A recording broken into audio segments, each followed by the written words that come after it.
எதிர்நீச்சல் 2 serial வருகிற December 23ஆம் தேதி முதல் தொடங்குது. இந்த நேரத்துல அதிலிருந்து விலகிய நடிகைகள் பற்றி நாங்க பார்க்கலாம்.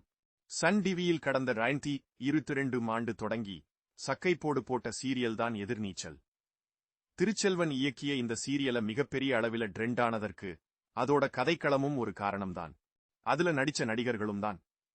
குறிப்பாக சொல்லப்போனா இதுல ஆதிகுணசேகரனாக நடிச்ச மாரிமுத்தோட கேரக்டர் மிகப்பெரிய அளவில ரீச் ஆனதோடு இன்ஸ்டாகிராம் மற்றும் சமூக வலைதளங்களில் அவர் பேசிய வசனங்கள் மீம் டெம்ப்ளேட்டுகளாக மாறும் அளவுக்கு ரசிகர்கள் அந்த கேரக்டரை கொண்டாடினாங்க.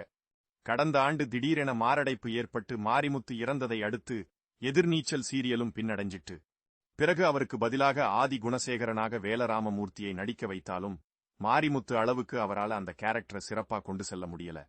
ஒரு கட்டத்தில் டிஆர்பி அடிவாங்கியதால கடந்த சில மாதங்களுக்கு முன்னர் எதிர்நீச்சல் சீரியல் முடிவுக்கு கொண்டு வந்தாங்க. இதனிடையில எதிர்நீச்சல் தொடர 2 பாகம் உருவாக உள்ளதாக அண்மையில அறிவிப்பு வெளியான நிலையில ரசிகர்கள் உற்சாகமடைந்திருக்கிறாங்க. இந்த சீரியலையும் திருச்செல்வம் தான் இயக்குறாரு. ஆனா இந்த சீரியலில நிறைய மாற்றங்களும் செய்யப்பட்டிருக்கு.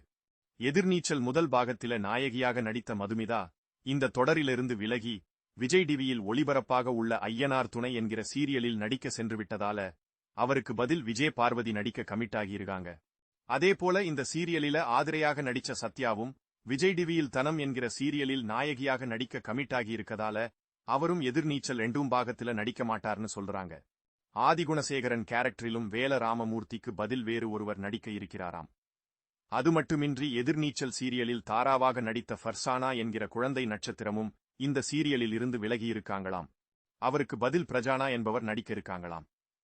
இந்த மாதிரி நிறைய மாற்றங்களோடு எதிர்நீச்சல் 2 சீரியல் 23ஆம் தேதி முதல் தொடங்குறது.